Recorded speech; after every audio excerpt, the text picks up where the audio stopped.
অনেকদিন তোমাদের সাথে কোনো ব্লগ ভিডিও শেয়ার করা হয় না, তাই আজ তোমাদের সাথে শেয়ার করব বিয়ে বাড়ির একটা। আর বিয়ে বাড়িতে গিয়ে সব বন্ধু বান্ধবীরা মিলে যে আনন্দ মজা করলাম সবকিছু থাকবে এই ভিডিও, আর তার সাথে আমাদের আনলিমিটেড কাউতালি আর নাচানাচি। তো হ্যালো বন্ধুরা, আমি রিয়া। তো চলো ভিডিওটা তোমাদের সাথে প্রথম থেকে শেয়ার করি। দেখো এখানে একটা হোয়াইট আর পিঙ্কের মধ্যে কম্বিনেশন করে একটা শাড়ি পরেছি। এই শাড়িটা পরে আমাকে কেমন লাগছে অবশ্যই কিন্তু তোমরা কমেন্টে জানিও। আর এই শাড়ির লিংক দরকার হয় তাহলে আমার কমেন্ট বক্সে তোমরা লিংক বলে কমেন্ট করে দিও, আমি তোমাদের লিংক পাঠিয়ে দিই। আর এদিকে আমি কিন্তু রেডি হয়ে গেছি, আর আমার বৌদি ভাই আর মনাও এখানে রেডি হয়ে গেছে। হাই করো।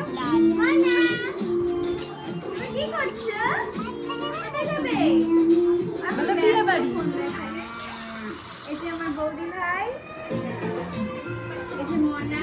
মনা আসলে পাশেই একটা দিদির বিয়ে ছিল, তাই বিয়েতে গেছিলাম। আর ঢুকতেই দেখো এখানে প্রথমে ব্রাইডের সাথে দেখা হয়ে গেল। একটা হাই করে দাও। এখন গাইস প্রায় 10টা বাজে। আসলে বলে না কাছের মানুষরা ট্রেন লেট করে, ঠিক আমার ব্যাপারটা হয়েছে। যেহেতু বাড়ির পাশেই বিয়ে ছিল তাই এখানে সব বন্ধু বান্ধবীরা আমার ছিল, তাই ওদের আমি একটু খোঁজাখুঁজি করছিলাম। আর ঢুকতেই দেখো আমার বোন এখানে আমার হাতে কি দিয়ে গেছে, একটা আইসক্রিম ধরিয়ে দিয়ে গেছে। দেখো আমি এখানে আইসক্রিম খেতে খেতে খাবার স্টলের ওখানে চলে গেছিলাম। সবাই বিয়ে বাড়িতে প্রথমে মণ্ডপের ওখানে যায়, আর আমি চলে গেছি খাবার স্টলে, কারণ ওখানে গেলেই আমার সব বন্ধু বান্ধবীদের সাথে দেখা হয়ে যাবে। আর ঠিক তাই হয়েছে, দেখো সবার সাথে এখানে এসে দেখা হয়ে গেছে। আসলে গাইস বিয়ে বাড়িতে কে কি করতে যাই আমি জানি না, কিন্তু আমি কিন্তু খেতে যাই। আর আমার সাথে আমার বান্ধবী পুরো সেম হয়েছে, আমিও যেই তালে থাকি ওরাও ঠিক একই তালে থাকে। তারপর ওখান থেকে আমরা কিছু খাওয়া দাওয়া করে মণ্ডপের ওখানে চলে গেছিলাম, যেহেতু মণ্ডপে যাইনি। আর বিয়েটা একটু লেটে, আমি আর আমার বান্ধবী কিছুক্ষণ ঘোরাঘুরি করে তারপর চলে গেছিলাম মেন কোর্সে খাওয়ার জন্য। আর এখানে খেতে এসে দেখো আমাদের অবস্থা তো পুরো খারাপ। আমরা মোমো স্টল থেকে অনেক মোমো বেশি খেয়ে ফেলেছিলাম, মোমো ফুচকা, তার জন্য আমরা এখানে বেশি খেতে পাচ্ছিলাম না, তাই থালার পর খালি থালাই ভরিয়ে গেছি। এটা কি হলো? এটা আমার প্লেটের অবস্থা দেখে আমার বান্ধবী যা বললো তোমরা খালি একবার শোনো গাইস। না খেলে ভালো লাগছে না। এটা আমার থালার অবস্থা, আর এটা আমার বান্ধবীর থালার অবস্থা। এই যে বান্ধবী, মানে সিরিয়াসলি গাইস একবার ভাবো, আমরা থালার পর থালা ভরিয়ে গেছি, কিচ্ছু খেতে পারিনি। তারপর ওখান থেকে উঠে একটা আইস, ওই যে আমাদের প্রথমেই বলেছিলাম আমিও যেরকম আমার বান্ধবীরাও ঠিক সেরকম। তারপর দেখো নাচের ওখানে চলে গেছিলাম একটু ডান্স করতে।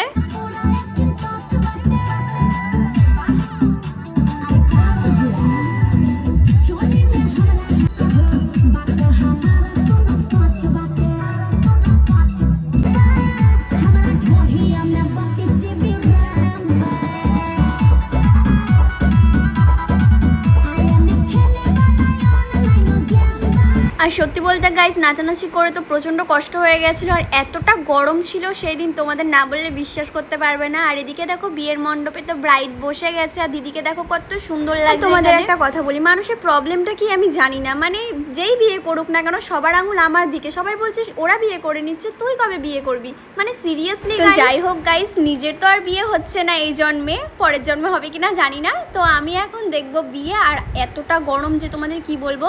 দেখো টিস্যু দিয়ে মুখ মুছতে মুছতে তো আমার মেকআপই উঠে গেল। তো যাই হোক দেখা হবে তোমাদের সাথে নেক্সট ভিডিওতে। আমি এখন দেখি বিয়ে। Tata guys.